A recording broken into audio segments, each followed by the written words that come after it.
시작. 이 집은 살아계신 하나님의 교회요 진리의 기둥과 터이라. 아멘. 하나님의 교회에서 가장 중요한 것은 진리를 파수하는 것입니다. 아멘. 하나님의 교회, 살아계신 하나님의 교회는 진리의 기둥과 터라고 주님 말씀하셨습니다. 그런데 하나님의 진리를 파괴하고자 하는 엄청난 세력이 교회로 몰려들고 있습니다. 여러 가지가 있지만 그 중에 가장 우리가 주목해야 될 세력이 바로 포스트 모던 세력, 포스트 모던주의입니다. 지난주에 우리가 포스트 모던에 대해서 공부를 했습니다. 여러 가지 특징들이 많습니다. 워낙 이제 혼란한 시대이기 때문에 뭐라고 한마디로 종합하기는 상당히 어렵고, 또 포스트 모던에 대한 책을 봐도 좀 정리하는 데 상당히 학자들이 어려움을 많이 겪고 있는 것은 사실입니다. 그러나 공통적으로 이야기할 수 있는 것들이 몇 가지가 있습니다. 첫 번째는 무신론이었다. 무신론에서 출발한다. 그러나 그들은 무신론자라고 절대로 말하지 않는다. 그렇게 하면 무신론 자체가 절대적 진리가 되기 때문에 그냥 물슬쩍 넘어간다. 그 다음 두 번째는요, 보편적 진리에 대한 거부이다. 다시 말하면 절대적 진리는 전혀 없다라고 이야기합니다. 절대적 진리가 없기 때문에 성경 말씀의 진리도 절대가 될 수가 없는 거죠. 그 다음 세 번째는 상대주의입니다. 모든 사람의 진리를 동등하게 인정하는 상대주의 방식을 채택하라고 이야기합니다. 당신의 견해는 옳다. 그러나 내 견해도 옳다. 당신의 진리도 옳다. 내 진리도 옳다. 당신 종교도 옳다. 내 종교도 옳다. 내 것만 절대적으로 옳다고 고집하지 말라라. 그렇게 이야기하고 있습니다. 그 다음에 이제 네 번째는요, 해체주의라고 했습니다. 해체주의라고 하는 것은 본문의 저자의 의도가 뭔가는 중요하지 않다. 내가 의도를 만들어 놓으면 된다. 원래의 의미를 해체시켜서 새로운 의미를 만들어내는 것을 해체주의라고 합니다. 나중에 이제 해체주의에 대해서 좀 더 명확하게 이제 강의가 되어지겠죠. 우리가 지금 하는 강의는 신학적인 부분만 지금 제가 따로 뽑아서 강의하니까 이 한 2시간 정도의 강의 가지고 포스트 모던주의를 다 설명했다고 말할 수가 없습니다. 그래서 상당히 좀 상세한 부분들은 앞으로 계속되는 강의를 통해서 이야기하도록 하겠습니다. 어쨌든 간에 그 해체주의가 들어왔을 때 중요한 것은 진리가 무엇이냐, 객관적인 진리가 중요한 것이 아니라 당신이 만들어내는 진리가 중요하다. 그렇게 되어지고요. 그래서 각 사람들마다 또 각 주의자들마다 스스로의 다른 진리를 가지고 있습니다. 그 다음에 그래서 이것이 이제 기독교에 들어오면 성경 공부할 때에 역사적 사실, 문법적, 역사적 해석이 그렇게 중요한 게 아니고 내게 어떤 의미가 있느냐 이것만 다 끄집어내서 주관적으로 성경을 해석할 수가 있겠죠. 그 다음에 진리는 공동체적이라고 말씀을 드렸습니다. 무슨 뜻인가 하면 공동체가 만드는 게 진리다. 객관적인 진리, 계식 진리가 없다라고 말씀을 드렸고, 그 다음에 이제 다원주의라고 했습니다. 다원주의는 각자가 다른 인생을 살기 때문에 진리는 각자가 다르기 때문에 서로 참견하지 말자. 유일한 신조는 다원주의가 유일한 신조다. 그래서 서로 관용하라, 포용하라. 이것이 핵심적인 것인데 오늘 좀 다원주의에 대해서 또 다루려고 합니다. 그리고 절대적 진리는 권력 게임이라고 했습니다. 권력이 진리를 만들어낸다. 그렇게 주장하고 있다고 했습니다. 지난주에 했던 것들을 잠깐 정리를 해드렸습니다. 그러면 이 포스트 모던주의가 오늘날 교회에 어떤 영향을 미치고 있느냐? 교회에 전혀 영향을 미치지 않고 어차피 이것이 상대주의고 절대적 진리를 부정하기 때문에 교회가 포스트 모던을 잘 배격해가지고 거기로부터 교회를 잘 보호하고 있는가 하면 그랬으면 좋겠는데 안 그렇다는 거죠. 왜 안 그러냐? 이 포스트 모던이 오늘날 20세기, 21세기에 전 세계에서 거꾸로 아주 주류 사상이에요. 아주 주류 사상이기 때문에 교회가 포스트 모던과 싸워서 살아남기 위해서는 포스트 모던주의를 어느 정도 수용을 해야 된다. 그들의 생각을 수용해야만 교회가 태묵은 교회가 안 되고 그래도 현대화되고 그들과 대화가 가능하다라고 생각했던 교회들이 그 사상들을 포스트 모던 사상들을 받아들이기 시작을 했습니다. 그래서 결국은 교회가 혼합하게 되는 혼합주의 교회를 가게 되는 가장 근본적인 이유가 되었다고 말할 수 있습니다. 주로 미국에 있는 교회들이 여기에 좀 앞장섰다라고 할 수 있고요. 자유주의 교회가 앞장섰다고 생각했는데 알고 보니까 복음주의 교회가 상당히 포스트 모던을 많이 받아들이고 있더라. 우리는 그 실체를 좀 알아서 하나님의 교회를 진리에 바로 세워야 될 필요가 있으니까 오늘은 교회가 어떻게 포스트 모던을 받아들여서 어떻게 바뀌어졌는가, 조금 이제 노골적으로 말하면 어떻게 변질되어졌는가 하는 부분을 말씀을 드리는데 저는 교회를 근본적으로 사랑하는 사람입니다. 교회를 개혁한다고 해놓고 교회를 파괴하는 세력들이 많았습니다. 과거에 그랬어요. 과거에 특별히 교회 개혁주의자들 가운데서 알고 보니까 좌빨들이 많았어요. 그들은 교회 개혁을 내세워서 결국은 교회를 파괴하는 사람들이었어요. 그런데 저는 교회를 사랑하고 교회가 정말 진리의 터에서 바로 세워졌으면 좋겠다라고 하는 그런 소망이 있습니다. 그런데 문제는 뭔가 하면 정확한 진단을 해야 되는데 병이 났을 때에 피상도로 알고 있는 병이 있고요. 의사한테 가서 정확하게 진단받는 병이 있습니다. 그래서 뭐 감기 같은데 머리가 아프다.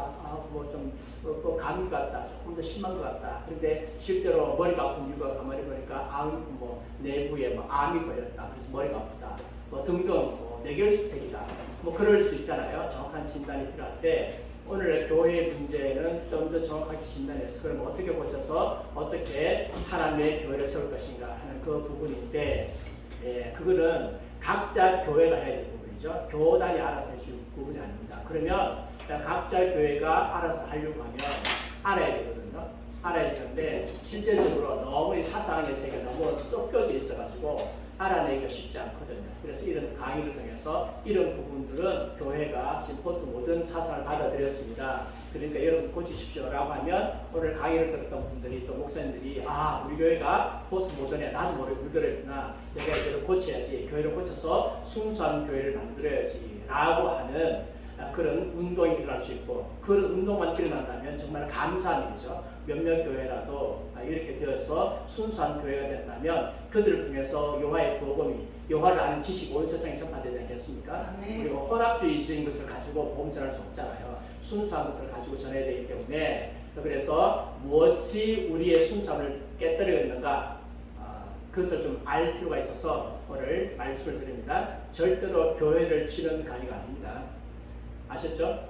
저는 교회 치는 걸 좋아하지 않습니다. 절대로 교회 치는 게 아니라 우리가 지금 어떤 부분에서 진리에 어긋나 있는가라고 하는 것을 알아서 이것을 바로 접어서 순수한 교회로서 순수한 복음을 전하기 위한 동기로 말씀을 드리고 있다라고 하는 것을 기억하십시오.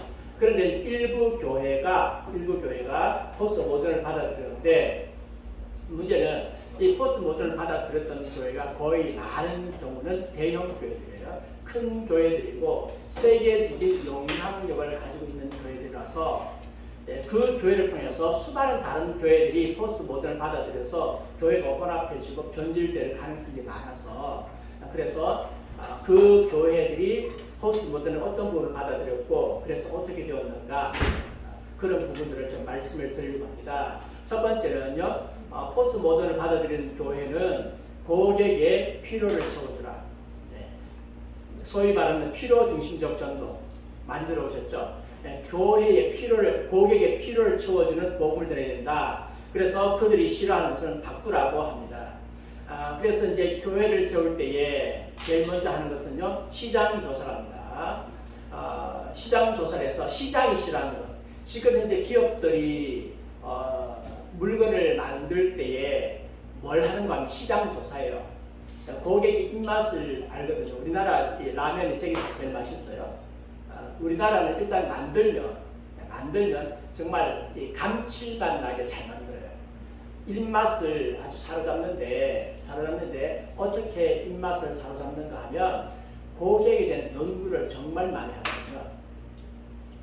옛날에 그 무슨 짬뽕인가 뭐 아주 기가 막힌 짬뽕이 하나 나왔었는데 라면입니다. 라면, 짬뽕 라면인데 기가 막힌 게 하나 나왔었는데 그걸 만들기 위해 가지고 그 회사에서 우리나라에서 중국집 최고의 중국집 제일 맛있게 하는 중국집에 가가지고 몰래 가서 많이 먹었대.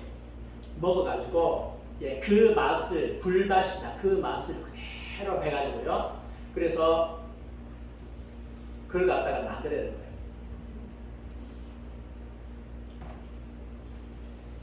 그러니까 사람들이 중국집에 많이 들어가잖아요. 많이 중국집에 들어가니까 왜 사람들이 저 중국집에 들어갈까? 짬뽕 먹으러 갈까? 줄을 설까? 그래서 그대로 가가지고요. 그래서 그 맛을 그대로 살려가지고 만들어서 한때는 신라면에 버금가는 아주 특수를 노렸는데 지금은 좀 시들어졌어요. 그런 적이 있었다. 시장 조사를 굉장히 잘합니다. 그래서 시장 조사를 해보니까 기독교가 교파가 너무 많더라. 그래서 이제 앞으로 우리는 교파 쓰지 말자. 신내교, 뭐 장로교 이런 거 쓰면 사람들이 싫어하니까 그런 쓰지 말자고 다 빼버리고 또 교회가 찾아오기에 편리해야만 사람들이 온다. 그래서 시골 골짜기에 갖다 하면 안 되고 큰 도로, 마케팅이 잘 되고 잘 보이는 지역들, 사람들이 잘 모이는 지역들에 자리 잡는 것이 필수적이다 해서 교회 장소를 정한 데 있어가지고 그것을 굉장히 고려를 많이 한다는 것입니다. 그 다음에 십자가와 같은 신학의 상징물은 사람들이 꺼려하는 것이 그렇기 때문에 제거한다. 그 교회 갔는데 십자가가 없어. 왜냐하면 사람들이 싫어하기 때문에 제거한다는 것이죠. 그 다음에는 구속고 회심 같은 용어는 제거해라. 뭐 죄인이다. 하나님의 진노를 받는 백성이다. 뭐 전적으로 타락했다. 너는 하나님을 배반했다. 그런 이야기 하지 말라는 거예요. 전도할 때도 당신은 하나님을 배반했습니다. 하나님께서 미워하는 죄를 지었고 당신 심판받아야 됩니다. 그런데 주님께서 여러분 사랑하셔가지고 예수님 보내주셨기 때문에 당신이 죄로부터 구원받기 위해서 예수님 믿어야 됩니다. 당신이 죄를 가지고 있으면 지옥 갑니다. 하나님은 그 죄를 싫어하십니다. 당신은 하나님을 배반했습니다. 그런 이야기는 하지 말라. 시험할 때 그렇게 하지 말고 하나님이 당신을 위해서 풍성한 삶을 준비하고 계시는데 당신이 죄 때문에 풍성한 삶을 살지 못한다. 그러니까 빨리 예수님 믿어라. 빨리 믿으면 된다. 이런 식으로 복을 좀 전파라. 그래서 구속이나 회심 같은 용어를 빼라.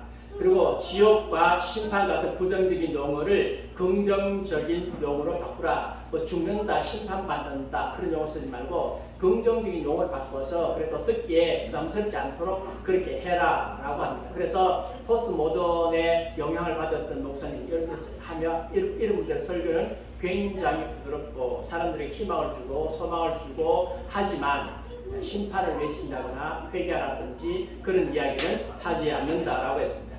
자, 그 다음에 그래서 이제 급기야는 교리를 폐지하고 교회의 도덕적 권위를 버리면서 동시에 시장의 요구에 맞도록 교훈을 고치기 위해 교회는 포스트 모더니즘이라는 순례의 길을 오르게 됐다. 베이트라고 하는 분이 이렇게 말했습니다. 결국은 교회가 사람들이 싫어하잖아요. 싫어하니까 교리를 폐지하라.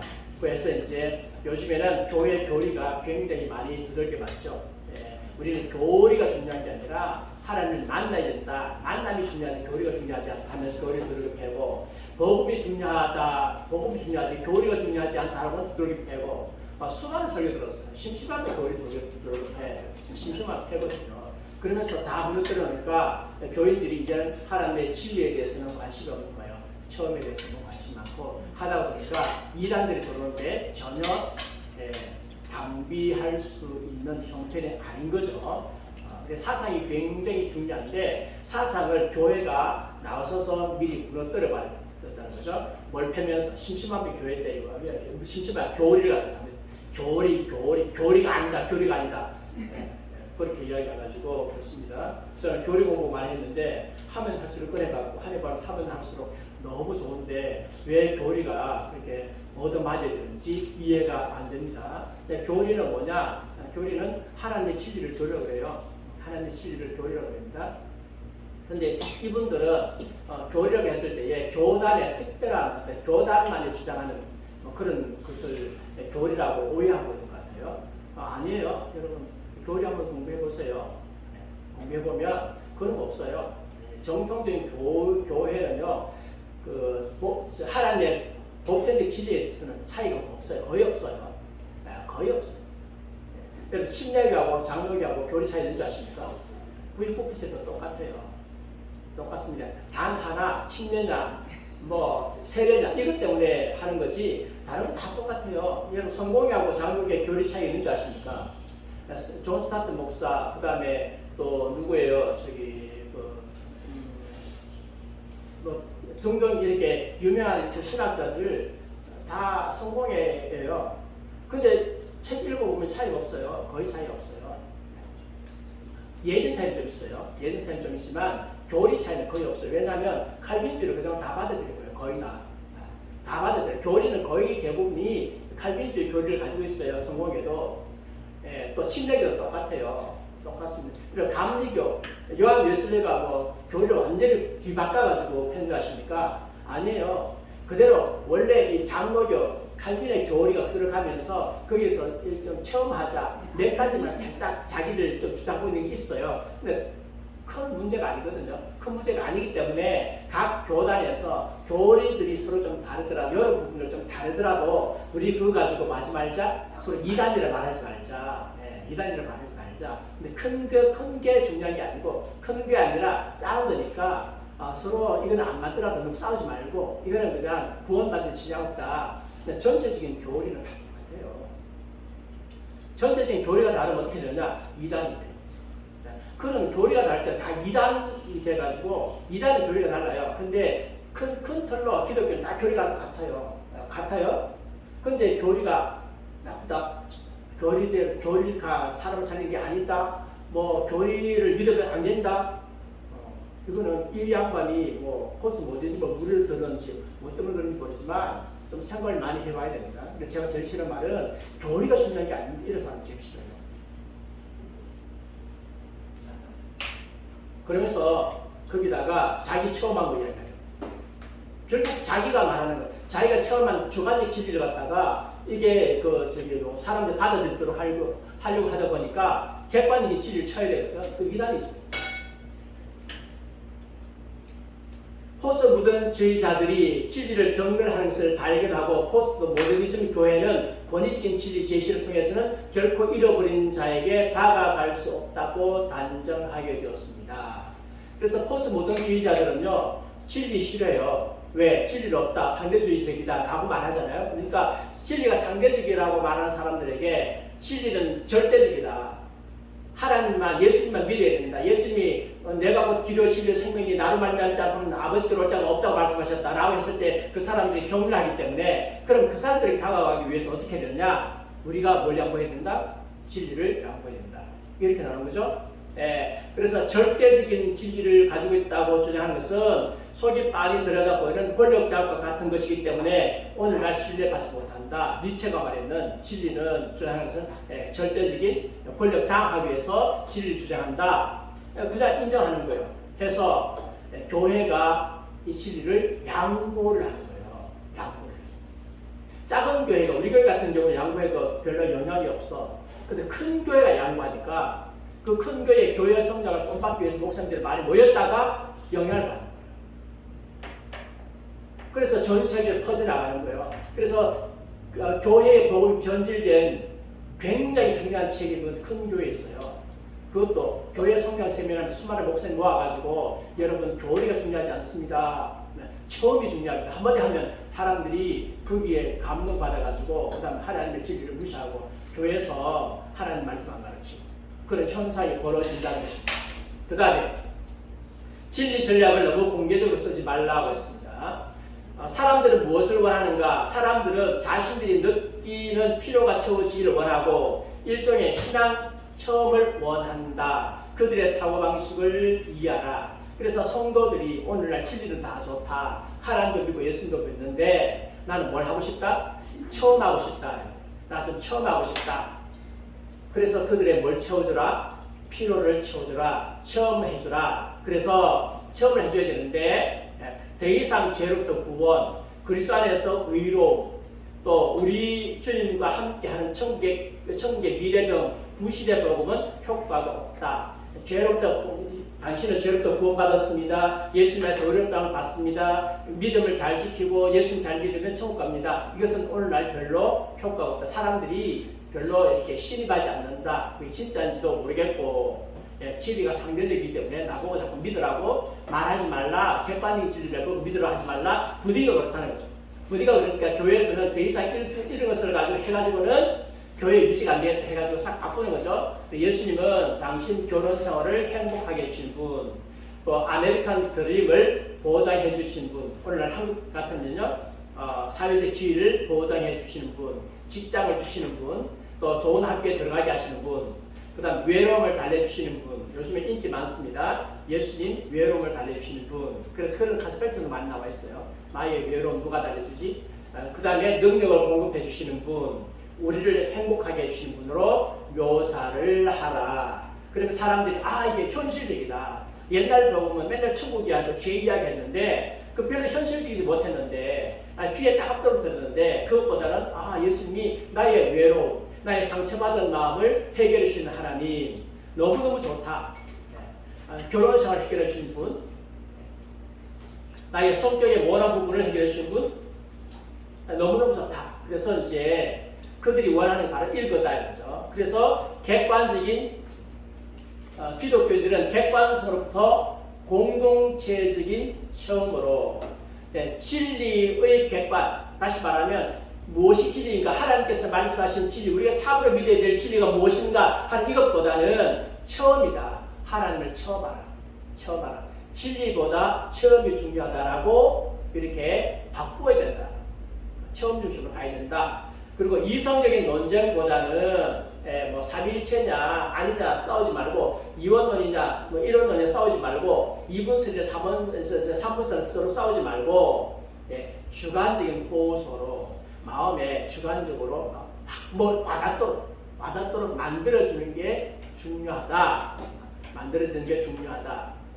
그리고 교리적 정통성부터 당면한 사회 문제에 관련된 실천적 행동으로 바꿈을 해야 한다. 그래서 교회가 자꾸 교리를 지키려고 하고 성도들 교리를 가르치려고 하지 말고 환경 문제에 가가지고 환경 문제를 실제적으로 해결해주고, 세월호 문제 해결해주고, 그 다음에 또 교회가 지금 나라가 위태하면 가가지고 실제로 그런 문제도 해결해주고 하는 이게 중요한 것이 교회가 진리 교수한다고 밥이 나오냐 떡이 나오냐 이렇게 교회가 변질되기 시작합니다.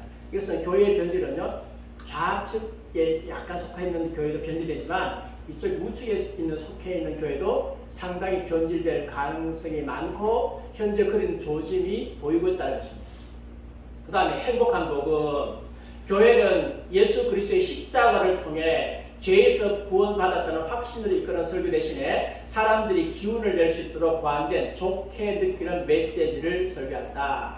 행복한 복음이죠. 그래서 요즘에 행복이 또 교회의 주제입니다. 그래서 많은 교회들이 행복한 교회인, 제가 그런 모토를 다 못 봤지만 들리는 이야기는 요즘에 교회마다 행복이 아주 주된 어떤 그 이슈라고 하는 이야기를 제가 들었는데, 성경에 행복이 나오긴 해요. 복이라는 말이 나오긴 하지만 뭐가 진짜 행복인가를 정확하게 알아야 되는데, 정확하게 하지 않고 대충 인간적으로 기분을 좋게 하는, 복음이 나의 기분을 좋게 하고 감정을 좀 뜨끔하게 하고, 이것이 행복이라면 심각한 문제가 되죠.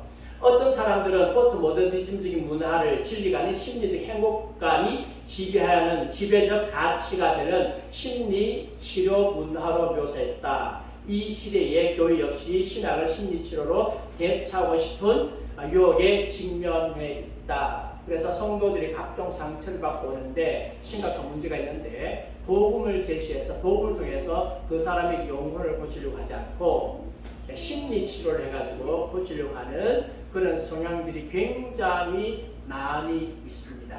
그래서 보통 이제 내적 치유 수행회를 합니다. 많은 교회들이 하는데, 내적 치유 수행회가 두 가지가 있어요. 하나는 회개를 통해서 하는 게 있어요. 내적이라는 말도 별로 마음에 안 들지만 내적 치유라고 하는 말도 아니지 별로 마음에 안 드는데 근데 인간의 진짜 치료는 우리의 죄를 회개해야 진짜 치료된다고 해가지고 그 시간이 완전히 회개하는 시간이에요. 우리의 죄를 제시하고 회개하는 시간인데 어떤 것은 그렇게 하지 않고 심리적으로 접근해요. 심리를 접근해가지고 네가 왜 상처받았느냐, 어린 시절에 누가 어떻게 줬는데 하고 심리를 들어가가지고 심리 치료하는 쪽으로 가서 사람들을 이렇게 뭔가 행복감을 이끌어내려고 하는데 효과가 전혀 없느냐 하면 효과가 있어요. 효과가 없으면 하지 않죠. 효과가 있습니다. 효과가 있지만 그런데 교회에서 할 건 아니다. 교회는 영적 치료하는 것이지 심리적 치료만 가는 것은 영적으로 그 사람을 하나님께로 이끌어내지 못한다. 그것을 기억하십시오.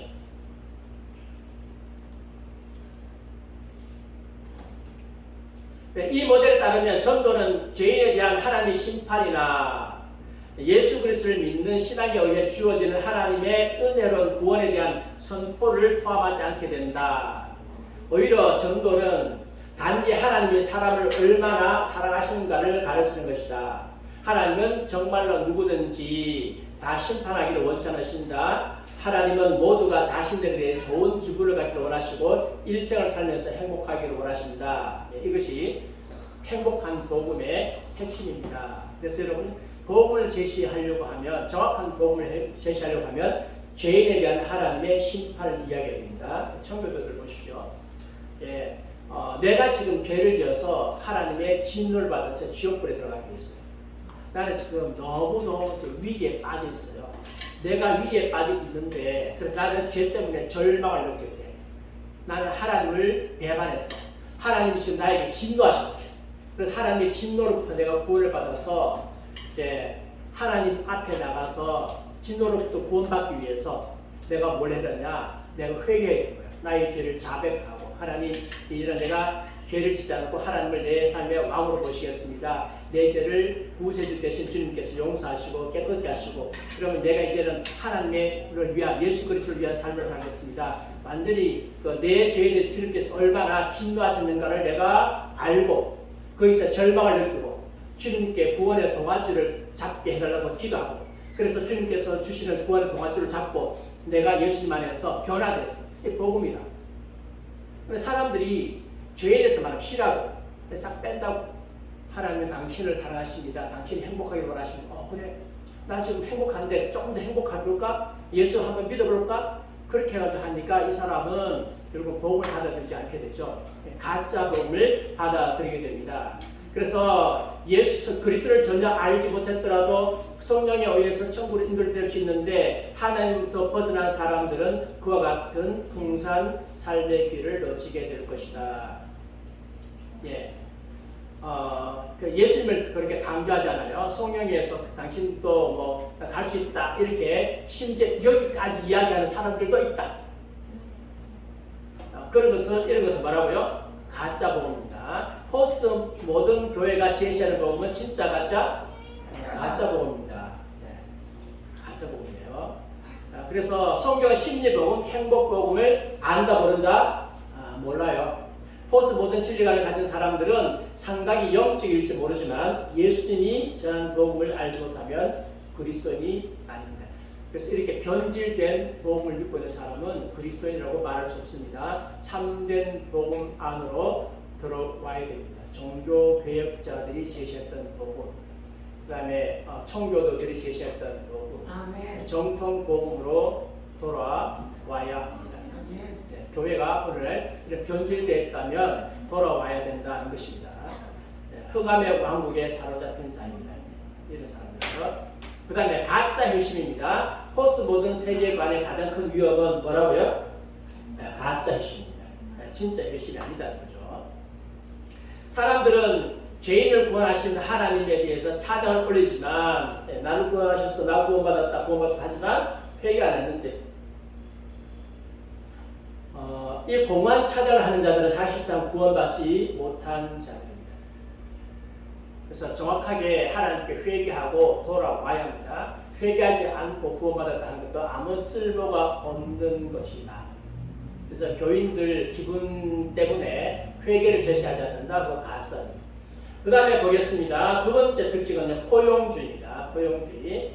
다른 종교의 기성 신도들도 자신들의 종교를 잘 신봉하면 구원받을 수 있다고 가르칩니다. 네, 꼭 예수 안 믿더라도 구원받을 수 있다. 포스트 모던의 영향을 받은 것입니다. 그런데 생각보다 이 포스트 모던이 교회 안에 깊이 파고들고 있습니다. 왜 파고들고 있을까요? 예, 유명한 사람들이 여기에 대해서 한마디 하잖아요. 그러면 평신도들은 그런가 하고 받아들이고요. 별로 유명하지 못한 목사님들이 아무리 아니라 그래도 매스컴에 영향이 없어.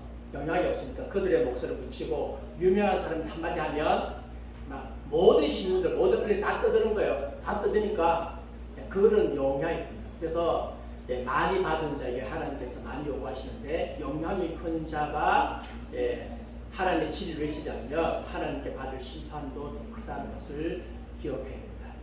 자, 보겠습니다. 빌리 그레이엄 굉장히 유명한 분이에요. 이분은 20세기에서 기독교 영적 부흥을 일으켰던 주인공입니다. 굉장히 큰 영향력을 일으켰는데, 근데 유감스러운 게 있습니다. 뭐냐면 이 양반이 종교 포용주의를 받아들였다는 증거가 나왔어요. 로버트 슐러와의 텔레비전 인터뷰. 이 인터뷰는 1997년 5월달에 했습니다. 로버트 슐러는 미국 수전교회 담임 목사이신데 여러분 잘 아시는 불가능은 없다. positive thinking. 이 영향을 또 누가 많이 받았는가 하면 조영규 목사님 많이 받았어요. 그것을 주창한 분인데 이분이 진행한 TV 프로그램에서 이렇게 말했습니다. 사람들이 무슬림 세계에서 오든 불교 세계에서 오든 또는 아무것도 믿지 않는 곳에서 오든 그들이 하나님에 의해 부름받았기 때문에 그들 역시 그리스도의 몸을 구성하는 사람들입니다. 그 사람들은 예수의 이름을 모를 수 있지만 그들이 갖고 있지 않은 무언가를 필요로 한다는 마음속으로 그것을 마음속으로 인정하면서 자신들만이 알고 있는 유일한 빛, 그들 자신의 종교죠. 빛으로 갑니다. 그러므로 나는 그런 사람들 역시 구원을 받아서 천국에서 우리와 함께 있을 것이라고 생각합니다. 한마디로 말하면 자기가 뭘 불교를 믿든 유교를 믿든 이슬람을 믿든 자기 종교를 잘 믿으면 구원받는다. 그 이야기를 누구도 다른 사람도 아닌 빌리 그레이엄이 이야기했으니까 이 사람의 영향이 얼마나 큰데요. 무지무지 크죠. 아주 크죠. 그래서 기독교가 다원주의가 되는데 일조를 했다. 큰 영향을 끼쳤다라고 할 수 있습니다. 그래서 이제 로버트 슐러가 이런 이야기 했어요. 받아가지고 기가 막히네요. 그런 말씀을 하시는 것을 들으니 너무 신이 납니다. 하나님의 자비는 무책이라 넓군요. 이렇게 말을 했습니다. 자, 그 다음에 두 번째 제가 인용할 분이 이분입니다. 이분은 제가 이름을 말씀드리지 않겠습니다. 이분이 어디서 하셨는가 하면 2004년 5월 12일 동국대학교 불교대학원 최고위 가정 학생들 대성을 해가지고 특강을 했는데 제가 그대로 읽어드리겠습니다. 성경은 교리, 율법, 계명 뒤에 오고 기독교 계율과 예수를 믿기만 하면 구원을 받을 수 있다고 선포합니다. 이는 대중불교를 주장한 원호대사의 사상과 일치합니다. 교리와 계율보다 부처님을 믿기만 하면 구제받을 수 있다는 사상이 바로 그것입니다. 불교와 기독교의 가르침이 지향하는 사상은 같다고 생각합니다. 믿음으로 부처님과 예수님을 따르도록 유도해야 합니다. 기독교든 불교든 이슬람교든 모든 종교는 평등합니다. 불교는 불교만의 구원의 메시지가 있고 기독교는 기독교만의 메시지가 있습니다. 그 차이를 인정하고 대화를 해야 합니다. 종교가 다르다고 해서 싸우는 것은 자비와 사랑의 원리에 어긋난 행동입니다. 물론 이거 마지막에 우리가 치고받고 싸우진 않죠. 그런 싸움 안 해요. 근데 진리 싸움 해야 됩니까 말아야 됩니까? 해야 되죠. 네. 이 사단도 갑자기 논리가 비약하는 거죠. 네, 종교가 다르다고 해서 싸우는 것은 자비와 사랑의 원리에 어긋나는 행동입니다 라고 말하면 그러면 진리 싸움 하면 안 되겠네? 그걸 인정해 줘야 되는 이렇게 나거든요. 대표적으로 이런 논리를 많이 씁니다. 많이 쓰는데 여러분 조심하셔야 됩니다. 불교는 불교만의 메시지가 있고 기독교는 기독교만의 메시지가 있습니다. 물론 그들 나름대로 메시지가 있어요. 있지만 이게 구원받은 메시지입니까? 우리가 인정해야 되는 메시지입니까? 아니죠. 차이를 인정하고 아니죠. 네. 우리는 그들에게 그리스도의 복음을 전해야 되죠.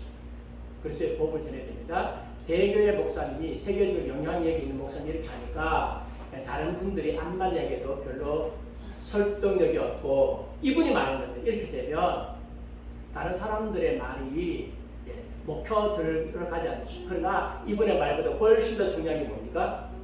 예수 그리스도의 말씀입니다. 예수 그리스도의 말씀. 성경이 뭐라고 했는가가 중요합니다. 사람이 뭐라고 했는가가 중요하지 않습니다. 그런데 이분들이 이렇게 말한 것은 또 뒤에 배후가 있어요. 배후에 무슨 사상이 있냐면 WCC의 종교다원주의가 있어요. WCC가 어떻게 종교다원주의로 변화했는가는 지금 이 시간 제가 강의 다 못하겠어요.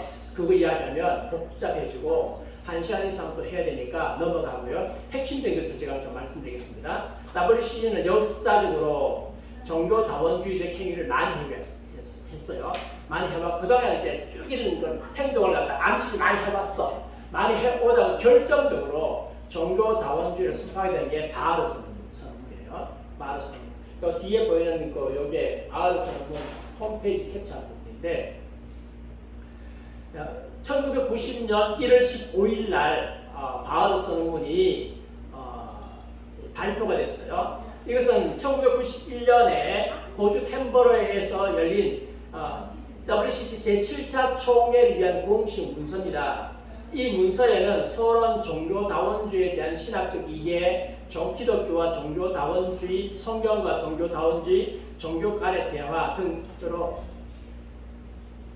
총 5챕터로 되어져 있습니다. 있는데 그 중에 제가 제5 종교 간의 대화 이 부분을 제가 여러분에게 읽어드리려고 합니다. 다른 종교 전통들의 남녀 구원의 신비를 인정하는 것. 다른 종교도 뭐가 있다고요? 구원이 있다. 이걸 인정하라. 우리는 다른 사람들의 종교적 확신을 말 필요가 있다. 존경할 필요가 있다. 그들 나름대로 구원받는다고 하는 것을 존경할 필요가 있다. 그리고 하나님께서 그들 안에서 성취해 오신 그리고 계속 성취하는 것을 동경할 필요가 있다. 우리는 당신 다른 신앙을 가진 사람들과 동행하는 것은 우리로 하여금 진리를 더 이해하고 경험토록 한다. 다른 신앙을 가진 사람하고 함께 동행해라. 우리의 믿음에 대한 지평이 넓어질 것이다. 그러면서 다른 종교도 구원이 있다고 WCC에서 7차례에서 공식적으로 확인했어요.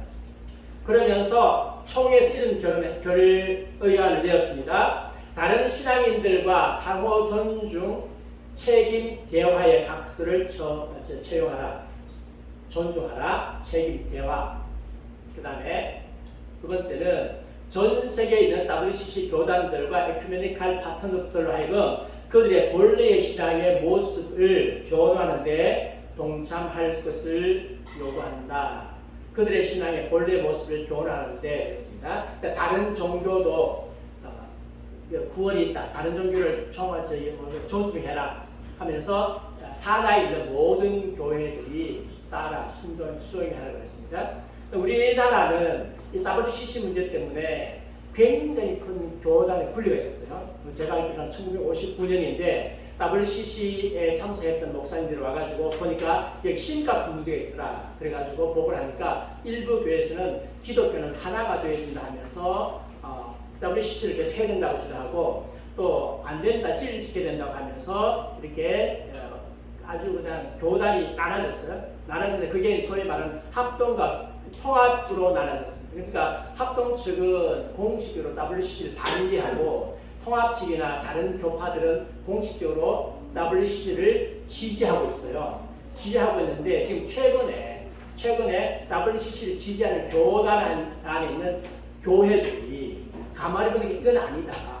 이거는 우리가 수용할 수 없다 해가지고 교단의 WCC를 막 탈퇴해야 된다 이렇게 했는데 그 지도부를 구성하는 사람들이 워낙 단단하게 있으니까 이게 잘 뚫고 나가지 못하는 거예요. 제가 알고 있는 통합에 소속된 목사님, 또 감리교에 소속된 목사님, 성결교는 WCC 가입하려고 하다가 아내아 목사님 때문에 못했잖아요. 못했는데 거기도 많은 분들이 이제 WCC에서 좋게 생각했는 거죠. 근데 WCC가 이렇다라고 해가지고 거기는 교단으로 설득돼가지고 가입 안 됐는데 다른 교단에 있는 분들이 이제 WCC의 문제를 알게 됐어요. 알게 돼가지고 이제 투쟁을 시작했는데 위에가 너무 탄탄하게 돼 있어. 너무 탄탄하게 돼 있어가지고 쉽게 뚫지를 못해요. 그래서 지금은 WCC를 이렇게 탈퇴하라고 하는 것이 총회의 건의안이 올라올 만큼 굉장히 큰 이슈가 되고 있는데 아직은 WCC를 옹호하는 그런 분들보다 힘이 좀 부족하다, 미약하다. 그래서 나는 못 참겠다 하고 이제는 교단 탈퇴하시는 교회들이 좀 생겼어요. 제 주변에 있는 분들도 생겼는데 어쨌든 지금 진리를 파수하기 위해서 애쓰고 있는 분들이 굉장히 많다. 요게 최근 문재인 정부 5년 동안을 겪으면서 이 WCC와 좌파의 관계 이런 것들이 이제 하나씩 밝혀지다 보니까 우리가 그냥 몰랐네, 속았네 라고 해가지고 나타난 최근의 현상이기 때문에 앞으로는 이제 WCC를 탈퇴하는 교단이나 교회들이 더 많아지지 않을까 그렇게 생각이 됩니다. 모든 회원 교단들과 국내적 지역적 교회 협의체들은 타 종교인들과의 대화를 위한 강령을 만들 것을 추천한다. 대화해라 라고 WCC에서 총회에서 그렇게 결의해서 교단에 내려보냈습니다. 그리고 이제 1985년 WCC를 통해 공식적으로 출판한 성경과 타신앙인들이라는 책이 있어요. 옆에 이 책이 이제 표지인데 이 책은 누가 만들었는가 하면 타 종교 이념과 대화 분과장인 웨슬리 아리아라자 이 양반이 만들었는데 여기에 WCC에서 출판해가지고 보고를 했어요.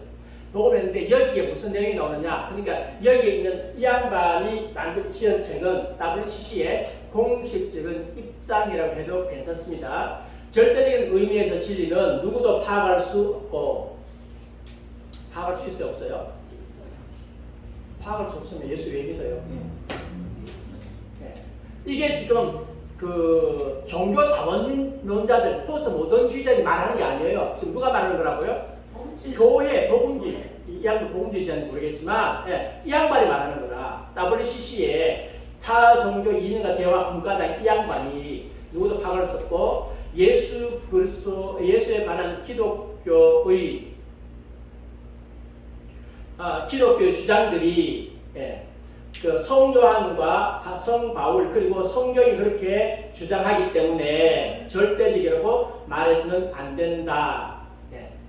그 바울이나 요한이나 또 성경이 절대적으로 말한다고 해가지고 우리가 따라서 말해서는 안 된다.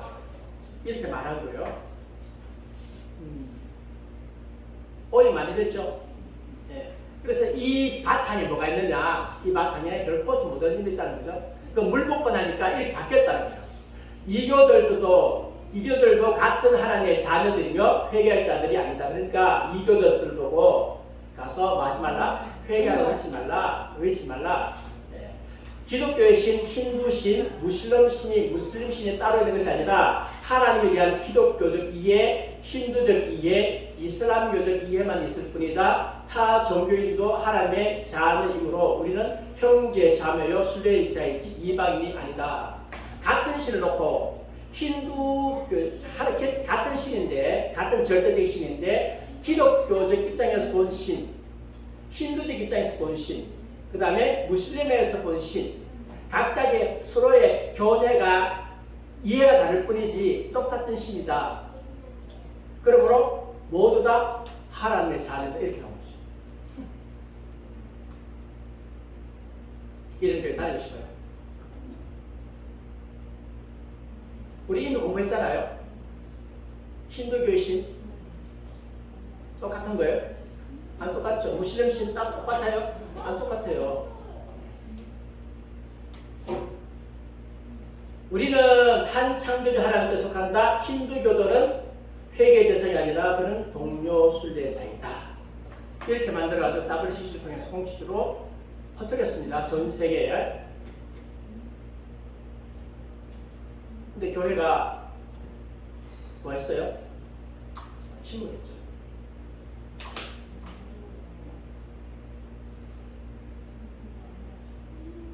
그리고 그 다음 또 이런 주제가 나옵니다. 기독교의 절대성을 주장하는 것은 전도의 가장 큰 방해꾼이다.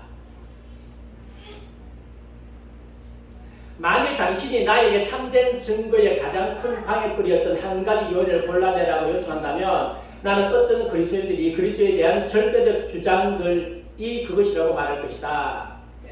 복음을 전하는 데 있어서 아주 가장 큰 방해는 예수님만이 진리입니다. 예수님만 믿어야 구원받을 수 있습니다. 절대적 진리에 대한 주장이다.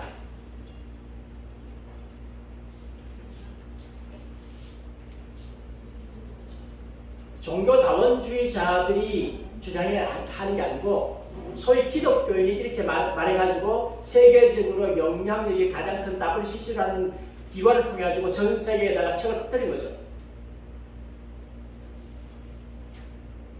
이런 시대에 살고 있습니다. 그래서 우리가 해야 될 일이 굉장히 많아요. 불신세계 복음 전하는 것도 굉장히 중요하지만 내부 교회 내부에 진리의 순수를 지켜야 되고 뭐가 진짜 진리다라고 하는 것을 퍼뜨려야 되는 거예요. 지금 우리가 해야 될 일은 네.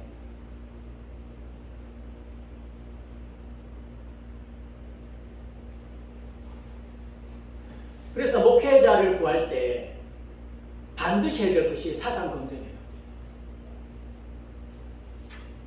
설교 좀 잘한다고요? 뜨겁게 한다고요? 쏘으면 안 돼요. 사상 검증해요.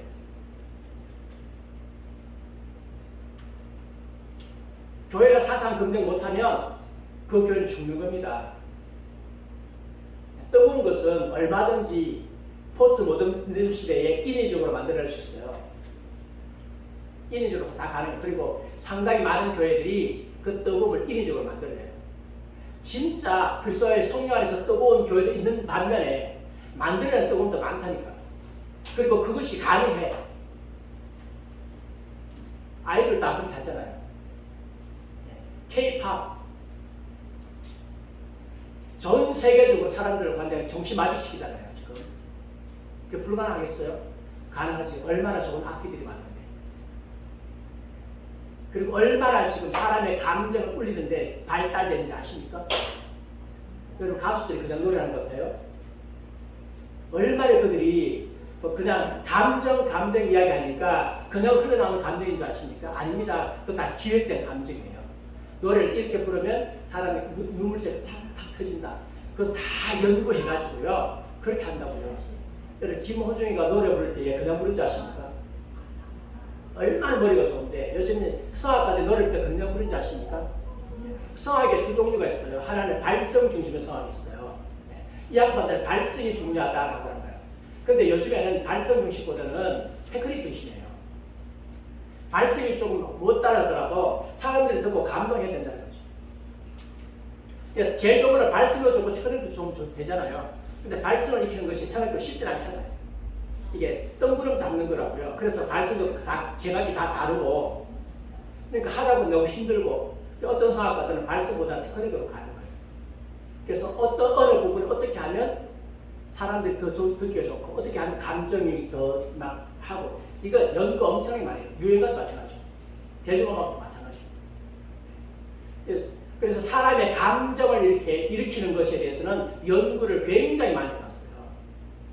조금 배우면 해요. 그거 조금 배우면 사람을 들었다 놨다 합니다. 자, 그 다음에 그래서 종교다원주의의 부당성입니다. 종교다원주의는 진리를 양보합니다. 예수님께서 말씀하셨습니다. 내가 곧 길이요 진리요 생명이 나로 말미암지 않은 건 아버지께로 올 자가 없느니라. 분명히 말씀하셨어요. 받아들이셔야 돼요. 하나님이 세상에 처럼 살아서 독생자를 주셨으니 이는 저를 믿는 자마다 멸망하지 않고 영생을 얻게 하려 하십니다. 아니 하나님께서 예수는 이 세상 사랑하셔가지고 예수를 주셨잖아요. 믿으면 멸망하지 않고 영생을 얻게 하기 위해서 주셨는데 왜 이 좋은 복음의 진리, 구원의 진리를 자꾸 안 믿고 딴 말을 자꾸 하고 있어요. 이유는 간단해요. 싫은 거예요. 싫기 때문에 종교다운주의가 나오는 거예요. 하나님 복음 싫기 때문에 나오는 거예요. 이 좋은 복음 싫기 때문에 나오는 거죠. 다른 일서는 구원받을 수 없나니 천하 사람 중에 구원을 받을 만한 다른 이름을 우리에게 주신 일이 있다 없다? 없어요. 절대적 진리예요. 절대적 진리. 상대주의자들이 절대적 진리가 없다고 말하면 우리는 절대적 진리 믿는다. 그렇게 말하셔야 돼요. 아멘. 꿀리지 마세요. 종교다운주의는 기독교의 절대성을 부인하는 결과를 가져옵니다. 기독교의 절대성이란 성경만이 우리가 어떻게 믿고 어떻게 행할 것을 계시한 유일무이한 그리고 정확무한 하나님 말씀입니다. 믿고 좀 잘못됐네요. 네. 어떻게 믿고 하나님 말씀이 우리가 믿고 행할 것을 제시한 유일한 하나님 말씀이에요. 유일한 말씀입니다. 정확무합니다. 우리 그거 믿어요. 이게 절대성이에요. 성부, 성자, 성령, 삼일체 하나님만이 유일하신 하나님, 영원하신 작은 자, 절대 주권, 창조자, 섭리자, 보존자, 심판자이시다. 아멘. 네, 아멘. 사람은 범죄하여 전적 타락, 전적 부패, 전적 영적 무능의 상태에 처하게 되었다. 그러므로 인간의 노력이나 선행으로는 의롭다함을 받을 그리고 육체가 없다. 의롭다함을 받고 구원받을 수 없어요. 타락했기 때문에. 예. 불교 신자도 타락했고요. 우리도 타락했어요. 스스로 구원받을 수 없어요. 하나님께서 우리에게 구원의 길 제시해 주지 않으면 구원받을 수 없습니다. 그걸 믿어야 돼요. 세상 종말은 필히 도래할 것이며 그리스도께서 재림하셔서 선악과를 심판하시고 선한 자는 천국에서 영생 공력을 악한 자는 지옥에서 영원 형벌을 받을 것이다. 예수 그리스도를 믿는 자는 천국에 영생 공력 받아요. 그리스도 믿지 않는 자는 지옥 형벌이에요. 절대적인 진리입니다. 변화될 수 없는, 변절될 수 없는 진리입니다. 아멘. 하나님께서 성령을 통해서 주셨습니다. 아멘. 그런데 다 원죄를 받아들이면 이 진리가 무너집니다. 종교다운주의는 기독교와 타 종교를 동등하게 여깁니다. 그래서 서로 존중해주라, 서로 똑같다라고 말하게 된다는 거죠. 예수 그리스도가 유일한 구세주가 아니고 선지자들 중에 하나고 모든 종교가 동등한 구원의 길을 제시한다고 하죠. 종교다운주의가요. 종교다운주의는 초자연적 계시의 기독교와 사실 우상을 섬기는 이방 종교들을 동등시하며 참 하나님이자 참 사람이신 예수님을 인조 종교 창시자들과 동등시하는 종교 포용주의라고 했습니다. 예수님을 4대 성인이라고 그러죠. 제일 기분 나쁜 말이죠. 4대 성인? 아니죠. 예수님은 참 하나님이자 참 사람이세요. 어떻게 사람과 예수님을 똑같이 취급할 수 있습니까? 아멘. 다른 주교는 뭐냐? 한마디로 말합니다. 그들의 우상은 은과 금이요 사람이 손으로 만드는 것이라 입이 있어도 말하지 못하며 눈이 있어도 보지 못하며 귀가 있어도 듣지 못하며 네 코가 있어도 냄새 맡지 못하며 손이 있어도 만지지 못하며 발이 있어도 걷지 못하며 목구멍이 있어도 작은 소리조차 내지 못하느니라. 아멘. 우상이에요. 어떻게 살아계신 하나님과 우상을 동등하게 놓습니까? 그것을 인정하라고요? 그렇게 주장하는 사람들은 가짜 그리스도입니다.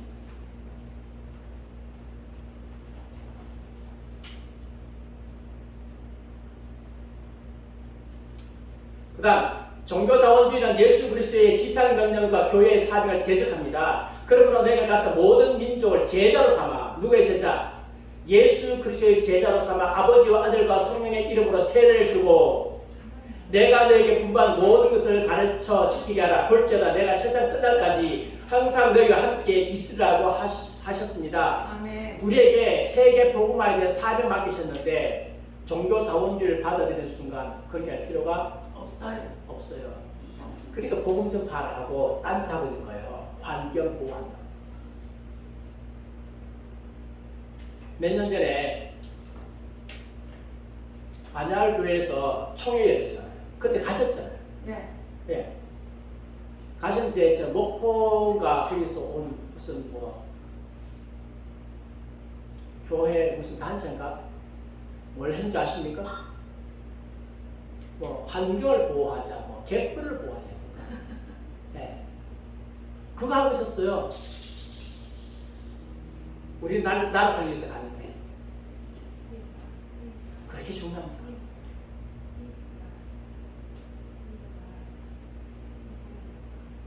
무슨 산, 무슨 천정산, 무슨 산, 도룡령이 그렇게 중요합니까? KT한테 전철을 갖다가 몇 년씩 해라 못할 만큼 그렇게 중요합니까? 5마리 살리고. 나 안 죽었다며. 전철 불 끌렸는데. 환경이 그렇게 중요합니까? 환경이 중요하면 전부 태양광 다 깔아가지고 환경 파손 다 하고. 여러분 교회에서 가장 중요한 게 뭔가 하면 지상명령이에요. 나라 살리는 것도 전도보다 더 중요할 수 없어요. 저를 비롯한 지난번에 열심히 했던 교회 목사님들, 성도들은 회개해야 돼요. 저부터. 왜냐하면 나라 살린다고 전도 안 했거든. 전도도 하고 나라도 살려야 되는데 우선 나라 살리기 겁하다 해가지고 전도 일단 잠재워놓고 나라 살리기 했거든. 회개해야죠. 나라 살리는 게 잘못된 게 아니에요. 살려야 되겠죠. 그리스도인이. 근데 가장 중요한 것을 잠재시키려고 했단 말이에요. 잠겼죠.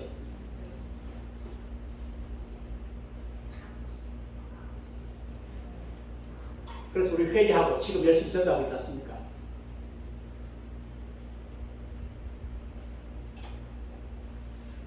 다원지 받아들이면 예수님의 지상명령이 우습게 되어집니다. 그리고 다원주의 마지막은요, 종교 혼합주의. 모든 종교 인정하자. 나중에는요, 종교 혼합으로 가요. 그래서 그때 캔버라 91년 캔버라 총회 때에 정형경 교수, 이화여대 교수라고 했는데 초혼제를 지냈어요. 혼을 달래는 제사를 지냈죠. 근데 아무도 답하지 않는가 봐. 타 종교와의 대화를 통한 에큐메니컬 운동에 반대하고 책망하고 바른 길로 인도해야 됩니다. 그래서 WCC 주장하고 옳다라고 하면 여러분들 책망하고 바른 길로 인도하셔야 돼요.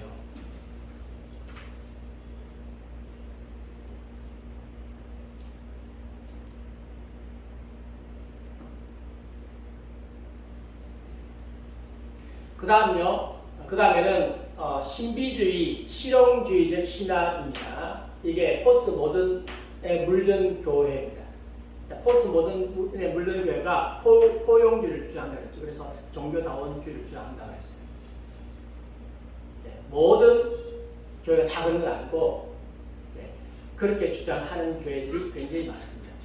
근데 이제 특별히 신비주의적 실용주의적 신학으로 바뀌는데 종교 체험을 굉장히 많이 강조해요. 진리가 존재하지 않는다면 자동적으로 객관적인 실체가 전혀 없는 종교적 체험과 실용주의만 남게 됩니다. 별로 중요하지 않거든요. 그동안에는 하나님의 진리 파수에 막 이렇게 매달려 왔었는데 별로 안 중요하다. 너희들 진리 파수하려고 하다 보니까 체험이 안 되잖아. 매일 막 빵빵 마른 신앙이 무슨 소리 있느냐? 체험이 하나도 없이 진리만 주장하는 거 구원받느냐? 그것을 믿기겠냐? 체험이 굉장히 중요하다. 카슨이라고 하는 유명한 신학자가 있습니다. 이분이 이제 포스트 모더니즘에 대해서 책을 하나 썼어요. 포스트 모더니즘의 물든 교회. 이 부분을 이야기를 했어요. 포스트 모더니즘에 물든 교회가 종교 체험을 너무 강조해. 체험해야 된다. 체험해야 된다.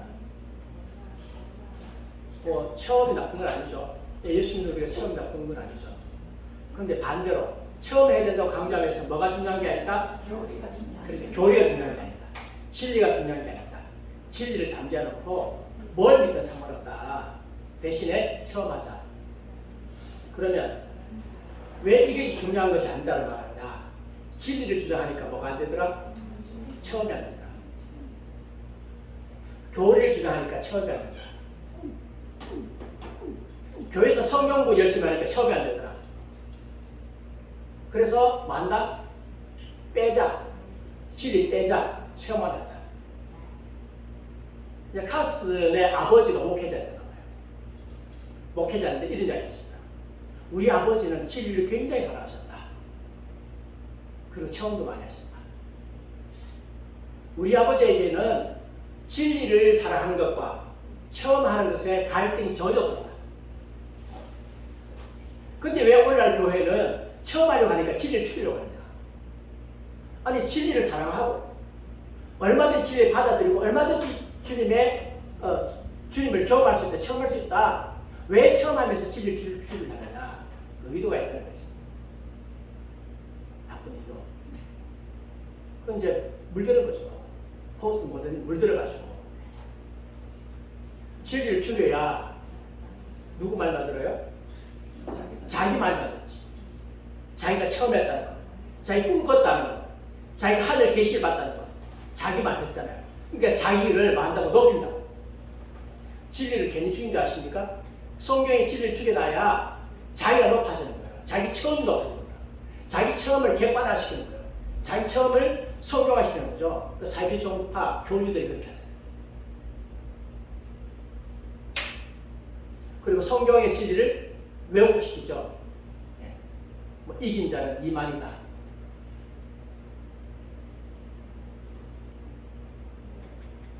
자기 마음대로 해석하는 거예요.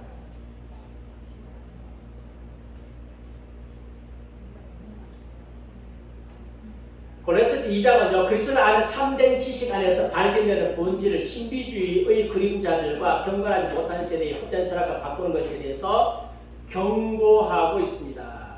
내가 이것을 말하면 아무도 교배한 말로 너희를 속이지 못하게 하려 함이니 이는 내가 육신으로 떠나 있으나 심령으로는 너희와 함께 있어서 너희가 질서 있게 행함과 그리스도를 믿는 너희 믿음이 굳건한 것을 기쁘게 봅니다. 너희가 그리스도 예수를 뭐로 받았다고요? 주로 받았으니 그 안에서 행하고 그 안에 뿌리를 박으며 세월을 받아 교훈을 받은 대로 믿음에 굳게 서서 감사를 넘치가라. 이게 뭐예요? 진리예요. 예수 그리스도를 주님 받았어요. 그래서 예수만 생하고 예수님의 뿌리를 받고 예수님의 교훈대로 살아가는 거예요. 아멘. 믿음을 믿고 복을 믿고 감사가 넘쳐야 돼요. 감사가 넘치면 하나님이 자동으로 은혜주시잖아요. 그런데 헛된 철학과 헛된 속임수, 사람의 전통, 세상 초등에 따른다고 했어요. 이런 것이 신비주의 같은 거, 세상 철학 같은 거, 이것이 너희를 주관이 못하도록 만들어라. 예수 그리스도를 따른다고요? 따르면 안 돼요. 따르면 안 됩니다. 그래서 진리를 빼고 체험만 한다고요? No. 그 체험은 기독교 맺는 게 아닙니다. 다른 종파들도 체험을 다 가지고 있습니다. 그래서 체험 중심으로 가다 보니까 나중에 기독교의 영, 불교의 영성, 어느 교수가 영성 강의를 할 때 기독교의 영성, 불교의 영성, 이슬람 영성 이야기 하더라고요. 서로 영성이다. 그들도 나한테 영성이 있다. 근데 그쪽 단체에 제가 가가지고 한 2박 3일이나 3박 4일 동안 영성훈련을 받았는데 이 양반들은 종교개혁을 아주 우습게 해요. 아주 그냥 기독교 영성 파괴한 게 종교개혁이라. 그러면서 중세 신비주의자들의 영성이에요. 근데 이 하면서 난 이슬람 영성 나와. 그 다음에 불교 영성 나와. 그러니까 그들에게서 제일 중요한 게 뭔가 영성인 거예요. 가장 동심원의 중심에 뭐가 있다고요? 영성이 있는 거예요. 영성이 있으니까 기독교도 영성만 가지면 기독교, 불교, 이슬람이 하나 될 수 있어요? 하나 될 수 있어요. 그래서 에큐메니컬 운동하는 거야. 천주교 우리는 하나다.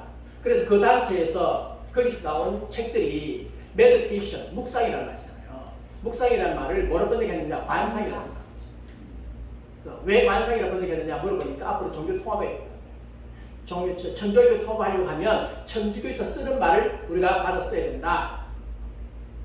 근데 그들의 용어를 받아서 뭐 하기 위해서 에큐메니칼 하려고 통화하려고 그 중심에 뭐가 있느냐? 영성이 있으니까 가능한 거예요. 천주교의 영성, 로열라의 영성을 하는 가능한 거라. 여러분 가장 큰 중심에 영성이 있어요? 영성이 아니에요. 진리의 가장 중심에 영성이 아니라니까.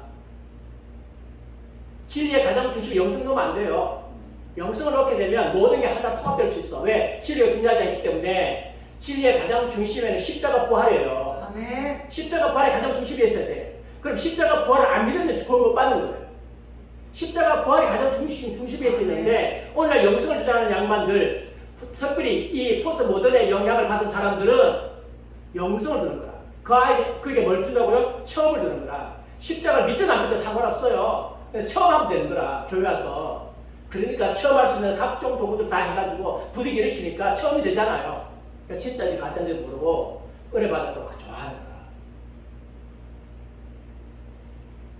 진리에 관심 있어요? 오늘날 성도들이?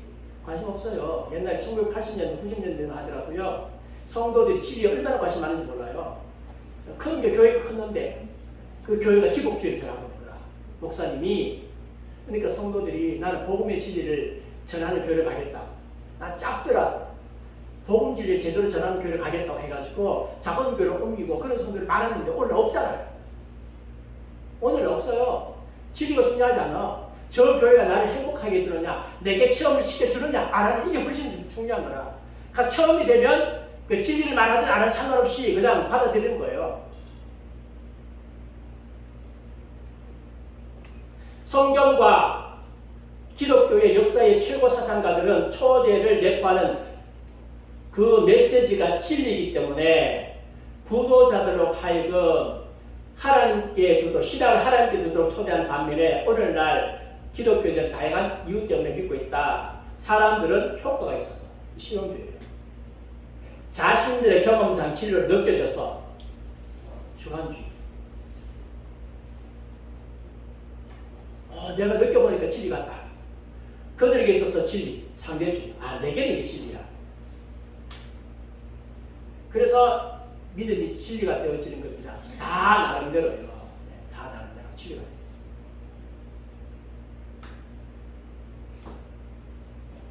그래서 오늘날 교인들 자기가 좋아하는 게 있어. 그게 교회 안에 있어야 돼요. 목사님이 진리를 많이 잘 선포하고 중요한 게 아니고 예를 들어 찬양을 좋아하면 내가 좋아하는 찬양이 잘 돼요. 하면서 막 얘기해. 이게 없으면 암만 진리를 이야기해도 안 와. 진리가 좀 없는데 그거 잘한다. 분위기 좋다. 가는 거예요.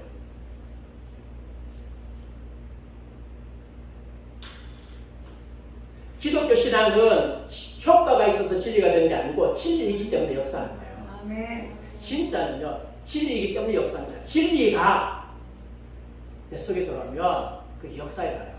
아멘.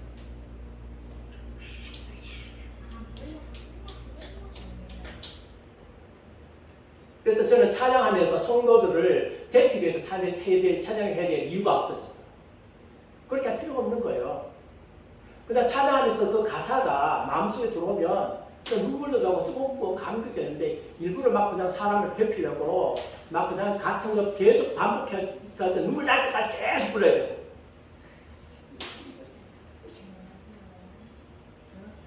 이래저래 그렇게 할 필요 없어요.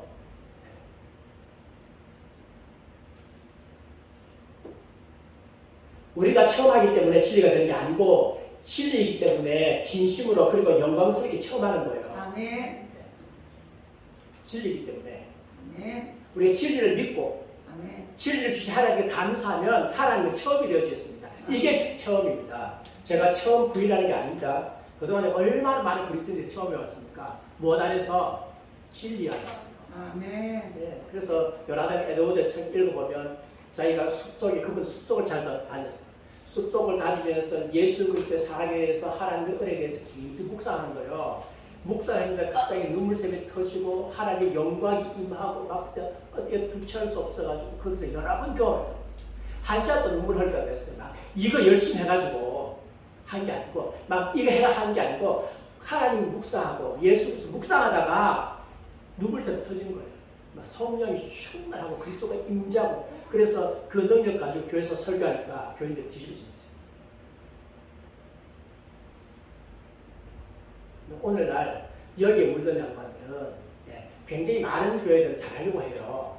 그런데 유독 여기에 물든 양반들은 진리에 대해서 진리를 생명력 있게 전할 수 있는 능력이 많이 부족해.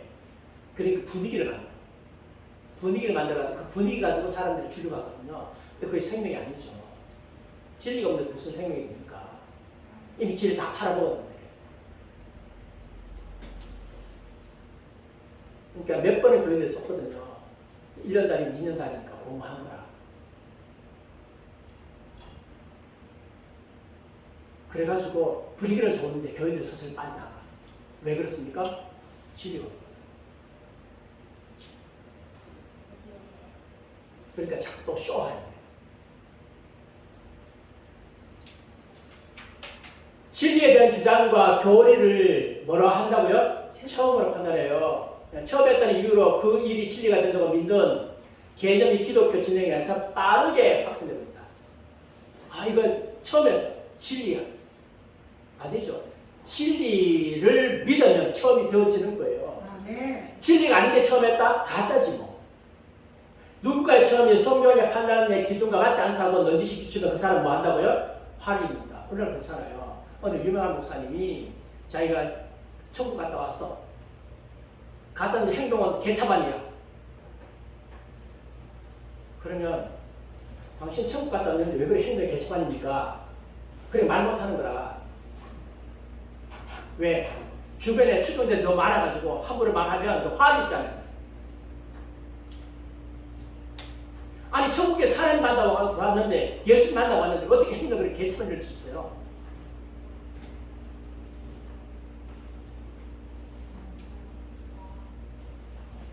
그는 남을 판단하고 흠잡는 사람이고 무엇보다도 나쁜 것은 부정적이라는 것이다.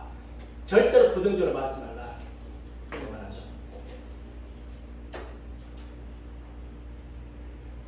그래서 처음주 예배를 목표로 하고 있죠. 그래서 예배가 뭐냐? 예배는 처음이다. 처음이 우리의 영적 삶의 주된 목표가 됩니다. 처음이 예배의 주된 목표가 된다. 그래서 음악이나 기도나 설교가 진리를 전달하기보다는 지나칠 정도로 감정을 자극하는 것을 하고 처음 제시한다. 감정. 그래서 앞에서 찬양 인도하는 사람은 어떻게 하면 감정을 자극할까? 여기에 굉장히 많이 신경 쓰고 있고, 아까 제가 말씀드렸잖아요. 감정을 자극하는 방법이 있다 없다? 아, 있어요. 이미 대중가요를 다 해먹고 있어. 클래식도 다 해. 감정 자극 다 하고 있어요. 다 하고 있습니다. 그거 조금만 배우면 감정적 다 해요. 계속 있어 하는 거죠. 그래서 미국에서 나온 그 음악 있죠. 뭐 경배와 찬양 그런 그 있잖아요. 뭐 힐송인가 뭐 워십송인가 있는데 그 특징 가운데 하는 건가 하면 가사를 복잡하게 말해요. 같은 것을 반복하라. 특징이에요. 같은 것을 반복하라. 가사를 복잡하게 하면 감정이 자극된다. 그래서 찬송가는 가사가 복잡하잖아요. 찬송을 잘 안 불러. 왜? 가사가 복잡해가지고 잘 이게 집중이 잘 안 돼. 근데 같은 것을 계속 반복하는 거예요. 그러면 감정 자극이 돼. 그래서 그런 음악들을 많이 쓴다 이거죠. 예배는 하나님을 경배하는 것이 목표가 아니라 종교적 감정을 공급받는 것이 목적이 된다. 감정 공급받기 위해서. 그래서 예배를 기획하고 하나님 딴전이고 그렇게 되어진다는 거죠. 초대교회 예배는 안 그랬습니다. 초대교회 예배는 교회가 헌신의 감정에 지나친 관심을 갖지 않았다. 오히려 진식으로 우러나오고 성경의 근간 순종에 관심을 가졌다. 예배를 드리고 어떻게 순종할 것인가 여기에 관심을 가졌습니다. 어떻게 교인들을 감정적으로 채워줄 것인가 관심 갖지 않았어요. 그 관심 가질 필요 없어요. 하나님의 말씀에 순종하면 감정은 저절로 오니까. 현대 그리스도인들은 하나님의 말씀의 내용에 대한 순종을 소홀히 합니다. 오히려 성령의 임재 속에 몸을 적시는 것이라고 주장하는 주간주의 바다에 빠져서 자아도취적 예배의식을 더 좋아한다. 그래서 막 뛰고 하는 것을 훨씬 더 좋아한다. 현대 그리스도인들이 그렇게 되었다. 체험주의 예배를 좋아합니다. 그래서 이런 예배를 드리는 데는 사람들이 굉장히 많이 몰립니다. 몰리는데 진리가 있느냐? 그래서 한마디로 말하면요, 하나님을 마귀에서 느끼기 위해서입니다. 교회에서 하나님을 느끼기 위해서입니다. 이게 지금 포스트 모던에 물든 대표적인 체험주의 예배다. 뭐가 없다? 진리가 없다. 그리고 난 뒤에 설교는요, 이야기를 전하기 위해서 강연 설교를 하지 마라. 강연 설교하지 말고 이야기하라. 이야기를 전하는 것에 대한 훌륭한 점은 아무도 당신의 이야기는 진리가 아니라고 말하지 않는다는 것이다. 이야기를 하는데 하나님 말씀 대신에 누구 이야기 하라? 하나님 말씀 강의하고 풀고 해석하지 말고 네 이야기 하라. 네가 받은 말씀. 그래서 하나님 말씀 대충 전해놓고 자기 이야기 하죠. 단정하죠. 이야기로 하니까 사람들 듣기 좋죠. 근데 대신에 하나님 말씀에 기초가 없어가지고 이단들에게 무너지고 말하면 쏙쏙 무너지고 그렇게 하죠.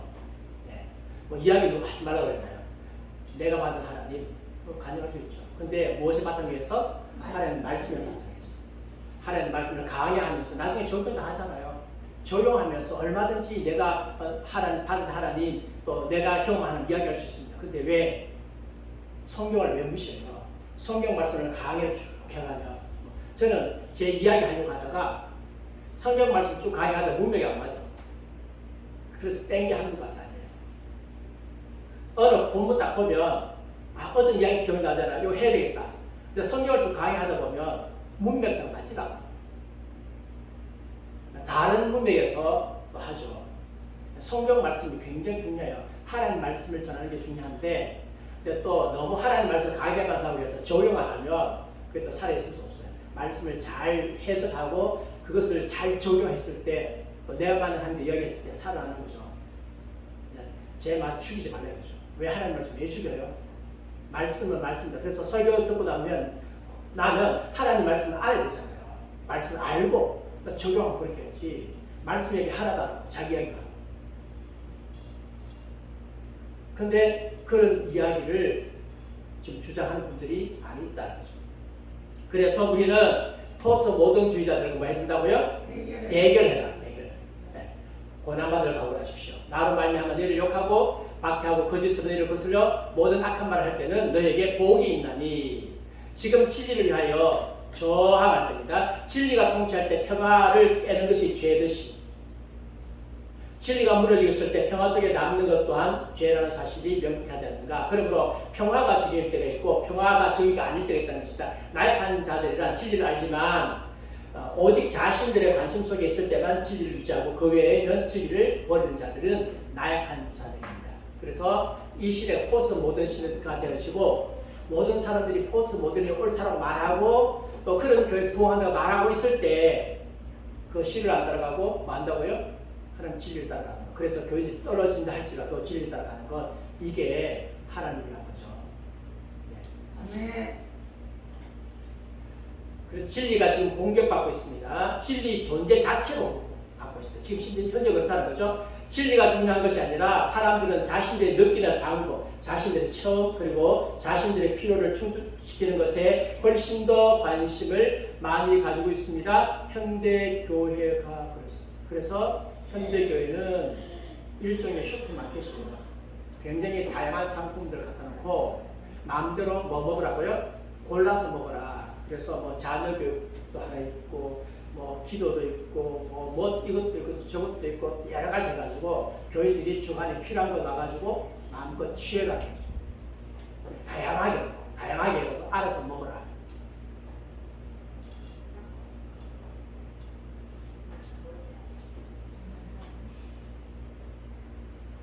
옛날에는 목사님이 하나의 시를 중심으로 교인들 전부 다 이끌고 가려고 했어요. 이끌고 가려고 했는데 요즘은 그렇게 안 해. 그렇게 안 하고 어차피 그건 잘 안 된다. 그러니까 뭐 당신의 심리에 상담에 관심 많으냐? 그 상담 파트에 목사 가서 세워가지고 만들어. 당신의 자녀 교육에 관심 많으냐? 그 파트 하나 만들어. 당신 마케팅에 관심 많으냐? 만들어. 성경 공부 관심 많으냐? 또 하나 만들어. 이것저것 많이 만들어놔. 당신의 영성훈련 관심 많으냐? 만들어. 당신 품성에 관심 많으냐? 만들어. 여러 가지 만들어가지고 교인들이 알아가지고 먹는 거지. 목사님이 하나로 만들려고 안 해요. 네. 우리는 잘하고 있다. 각 분야에서 상담에 그 교회 다니고 상담 박사가 되었어. 자기교육 박사가 되었어. 근데 문제는 그분들이 누굴 위해서 헌신 안 해요? 예수님 헌신 안 해요. 왜? 자기의 피로 위해서.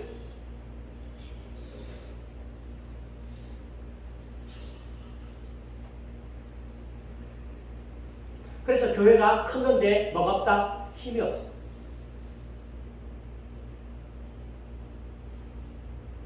많이 먹었어. 나름대로 다 전문가라. 근데 힘이 없어, 교회가. 왜? 진리에 헌신하지 않기.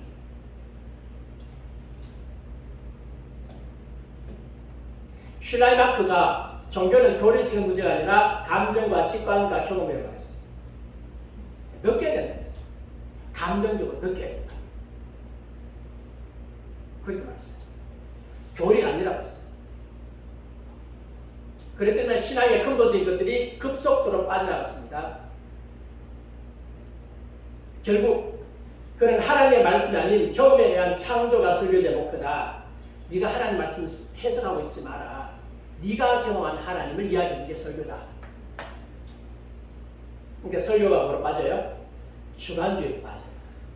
주관주의에 빠지니까 진리가 없어져. 진리가 없으니까 타종교의 반이 돼. 우리가 고소해야 될 진리가 없어. 그리고 뭐라고요? 우리 서로 하나가 됩시다. 당신도 인정 안 했어. 교인들을 어떻게 보니까 교인들은 그들의 필요를 채워주면서 필요를 공급해주면서 교인들을 깨우는 거예요.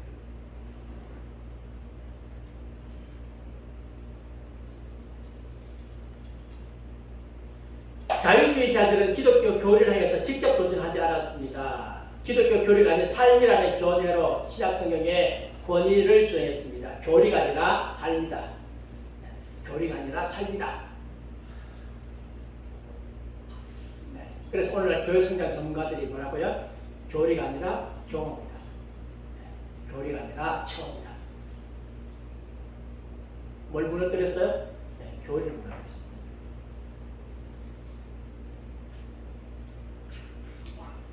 진리를 담대하게 선포하십시오. 성경의 인물들은 구매자가 편하도록 만들어서 복음을 전하지 않았습니다. 바울의 복음은 유대인들에게는 끄리끄는 것이고 헬라인들에게는 뭐라고요? 미련하는 것이었어요. 십자가를 했어요. 바울이 얼마나 학식이 많은 사람인데 그들의 구미에 맞도록 복음을 변절시켰어요? 안 시켰어요? 시켰어요. 안 시켰어요.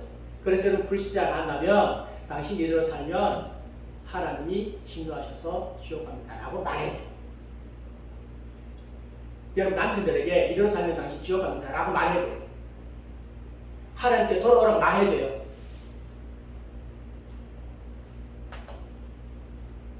분명하게 말해요.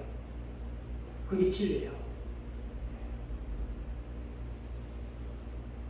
암이 걸렸는데 병원에 가니까 별거 아닙니다 하고 악화증이 빌려주고 시원하시죠? 나왔습니다. 그 의사 가짜죠. 여러분 암 걸리면요 암을 치료하는 데까지 상당한 고통이 갑니다. 아시죠? 엑스레이 찍어야 되죠. CT 찍어야 되죠. MRI 찍어야 되죠. 그 다음에 갈라야 되죠. 끄집어내야 되죠. 항암제 치료받아야 되죠. 방사선 치료받아야 되죠. 얼마나 고통스러운지 몰라요. 그래서 낫게 하는 거예요. 물론 뭐 다 낫게 하지는 않지만. 근데 환자들은 자기 병을 고치기 위해서 그런 과정들을 다 받아들여요. 근데 하물며 죽은 사람이 영적으로 살았는데 그런 고통이 없으라고요. 있죠. 그걸 전해야 되죠. 그걸 갖다 그들이 싫어한다고 그래가지고 안전하면 되겠습니까? 환자들이 싫어한다고 그래서 적당히 하면 되겠습니까? 생명 없는 복음을, 생명의 복음을 구매자의 취향 때문에 생명 없는 것으로 바꾸지 마십시오. 여러분은 복음을 바꿀 권리가 없어요. 성경이 있는 그대로 전하시면 됩니다. 네. 진리를 분명히 전하고 적대자들이 가지고 있는 진리 기준에 맞서라. 분명하게 전하십시오. 아멘. 그리고 성경의 절대적 권위로 들어가십시오. 오늘날 성도들이 성경에 무식한 것은 전적으로 교회 지도자의 책임입니다. 음악 중심에서 뭐라고 하라고요? 성경 중심으로. 아멘. 예, 종교개혁에 성공한 것은 성경 중심으로 돌아갔기 때문에 성공했습니다. 아멘. 예, 그들은 그전에는요, 그들이 무슨 중심이요? 시각 중심이었어요. 보는 것 중심. 보는 것 중심에서 듣는 것 중심으로 바뀌었어요, 종교개혁이요. 예. 신비적 체험 중심에서 뭐로 돌아가라고요? 하나님 말씀으로 돌아가라. 그래서 하나님, 예수님 경험하고 싶어요. 예수님 보여주세요. 그러니까 하지 마세요. 하나님 말씀 읽고 묵상하고요. 말씀 순종하면 돼요. 그럼 하나님께서 은혜 주시는 거예요. 아멘. 그리스도의 은혜 감사하시고 십자가 은혜 감사하시고 찬양하시고 아멘. 급진적 해석학, 신해석학, 해체주의 해석학을 도입하라 하지 말라? 하지 마. 하지 마. 하지 마세요.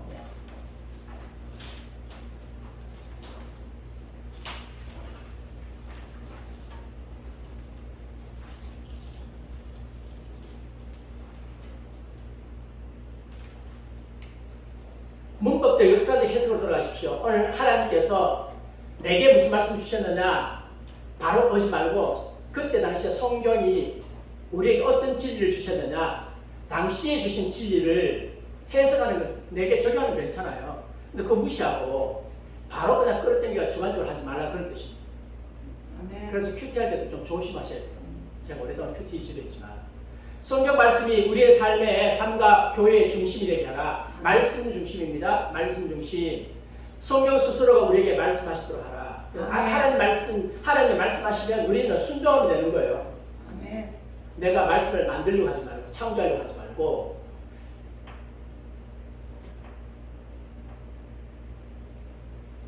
내게 무슨 의미가 있는가가 아주 사소합니다. 하나님께 무슨 의미가 있는가가 중요합니다. 하나님의 뜻을 분별한 후에 삶에 적용해야지.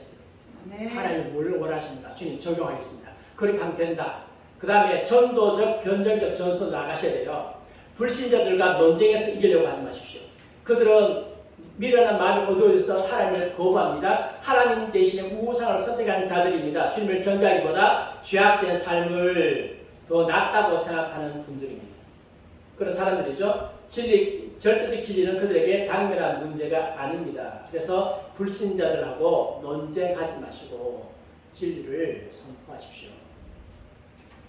최고의 방법은 포스트 모더니즘 철학책에는 쓸모가 없으며 살아가는데 맞지 않다고 하는 것을 보여주는 것입니다. 누군가 그들의 자유를 부수고 지나치게 폭주할 때에 불만을 제기할 것입니다. 노예제도, 유대인 대학살, 테러범 폭탄, 테러 등을 들었을 때 화가 날 것입니다. 그러나 그들의 세계관에 의하면 그렇게 할 정당성도 논리적 근거도 없습니다. 그들도 자기들의 세계관에서 옳은 일을 하고 있기 때문에. 맞죠? 네. 네. 그래서 내 아들이 남자 며느리를 데려와도 비난할 근거가 없죠. 아들이 잘한 거죠. 자기 세계관에서 했으니까. 그래서 당신의 세계관이 쓸모없다. 전도하는데 이게 모든 게 상대주의지 않냐, 절대적 진리가 없다, 기독교면 진리라고 이야기하지 마라. 그러면 당신은 차를 누가 퍼프에 화납니까? 화납니까? 그러면 당신은 절대적 진리로 가지고 있다. 화내면 안 된다. 왜냐하면 그 차를 갖다 퍼문해서 그들 나름대로 자기 진리이기 때문에 했다고. 누가 당신 아들 죽였어. 그러면 화해가 안 될까요? 안 되죠. 그들 나름대로 선한 일 했습니다. 그들은 살인이 그들에게 진리니까. 그래서 당신이 가지고 있는 포스트 모더니즘 상대주의 쓸모없는 거라. 버리시라고. 버리시고 예수 믿으시라고. 그렇게 증거하는 것입니다. 깨부셔야 됩니다. 교회가 물들어서 안 돼요. 교회는 진리로 나갑니다. 아멘. 교회가 이깁니다. 아멘. 그래서 진리 없는 교회는 이번에 많이 무너졌잖아요. 기독교 세계관만이 그들에게 유익을 줄 수 있습니다. 옳고 그름을 주장할 수 있는 기본적인 토대를 제공합니다. 옳고 그름이 있어야 되죠. 네. 성경 말씀만이 옳고 그름의 유일한 토대입니다. 아멘. 포스트 모던주의자들 리처드 로디가 이렇게 말했어요. 이 양반 나처럼 기름뱅이 무신론자도 의지할 수 있도록 유대교와 기독교 요소가 우리 전통 속에 있어서 기쁘다. 예. 모든 게 상대주의적인데 세상이 상대주의로 안 돌아가잖아. 그래도 누군가 잘못하면 비난하는 사람이 있고 그렇잖아요. 그죠? 잘못하면 법에 가두고 하니까 이게 전부 다 뭐예요? 다 기독교에서 윤리 때문에 나온 거잖아요. 그래도 그런 거 있어서 기쁘다. 이게 말이 안 되는데 말이 안 되는 이야기인데 무엇에만 적용해요? 교회만 기독교에 적용하죠. 다시 말해 진리를 믿기 싫어서 만들어요. 그래서 복음 메시지를 변정도 없이 분명히 제시하라. 예수 그리스도는 우리를 죄에서 구원하시려고 십자가에 죽으시고 그리스도의 의를 우리에게 주셨다는 사실이 복음입니다. 아멘. 그들이 무서워가지고요. 편리주의 복음, 행복주의 복음, 예수 믿으면 행복이 옵니다. 예수 믿으면 건강입니다. 그런 이야기 하지 말고 분명하게 그리스도의 복음을 전하시라. 아멘. 가장 시급한 문제는 느끼는 게 아니고 뭐라고요? 죄다. 죄입니다. 우리가 거룩한 하나님을 배역하고 그로 인해서 하나님으로부터 멀리 떨어져 있다는 사실에 귀를 기울여야 됩니다. 그래서 당신이 지금 하나님부터 멀리 떨어져 있습니다. 하나님께로 돌아오셔야 됩니다. 그렇지 않다면 이런 복음 안 전하면 다른 복음을 전할 위험성에 빠집니다. 그래서 심각하게 벌써 모든 중심이 복음을 변질시켰는데 여기에 유감스럽게도 많은 교회들이 따라가고 있어요. 왜 따라가냐? 세계 굵직굵직한 교회들이 이걸 받아들이기 때문에 그래서 전 세계에 복음이 변질되었어요. 그래서 하나님이 지금 심판의 칼을 준비하고 계십니다. 빨리 돌아와야 합니다. 깨닫는 자가 빨리 돌아와야 되고요. 그래서 다시 복음의 진리 안에 서야 됩니다. 그래서 교회를 다시 복음의 진리 안에 서게 만드는 게 중요하기 때문에 그래서 우선 외부의 교회를 변질시키는 외부 사상이 뭔지부터 공부를 하고 그 다음에 어떻게 하나님의 진리 뼈를 설 것인가를 그 다음에 이제 하나씩 이제 공부에 들어가는데 상당히 긴 작업이지만 끝나고 나면 우리 진리 안에서 제대로 주님을 믿을 수 있습니다. 진리와 체험은 절대로 정반대가 아니다. 네. 진리 안에서 체험하시다. 체험하자. 그겁니다. 진리 안에서 체험하자. 아멘. 아멘. 기도하겠습니다. 하나님 아버지 감사를 드립니다. 포스트 모던주의자들이 얼마나 교회의 복음을 변질시켜놨는지 또 그것을 받아들인 목회자에 의해서 오늘날 교회가 얼마나 변질되었는지 살펴보았습니다. 하나님 간절히 원합니다. 우리가 알았습니다. 우리가 이렇게 변질되었음을 알았습니다. 주님 이제 주님께로 돌아옵니다. 진리 안에서 돌아옵니다. 하나님 받아주시옵소서. 진리로 교회를 바르게 세워서 하나님 나라 확장하도록 인도하여 주옵소서. 그리스도를 아는 지식, 요한하는 모든 지식들이 세상에 충만하도록 하나님 우리를 사용하여 주시옵소서. 교회를 사랑합니다. 교회가 진리 안에 바로 서게 하시고 오늘 말씀을 듣고 우리 교회가 진리 안에 바로 서지 못했다고 생각된다면 돌이키게 하시고 또 우리 교회가 진리 안에 서지 못했던 것들 주님 용서하시고 하나님 간절히 원합니다. 진리 안에 바로 서서 바로 주님을 체험해서 하나님 정답을 인도하여 주옵소서. 예수님 이름으로 기도합니다. 아멘.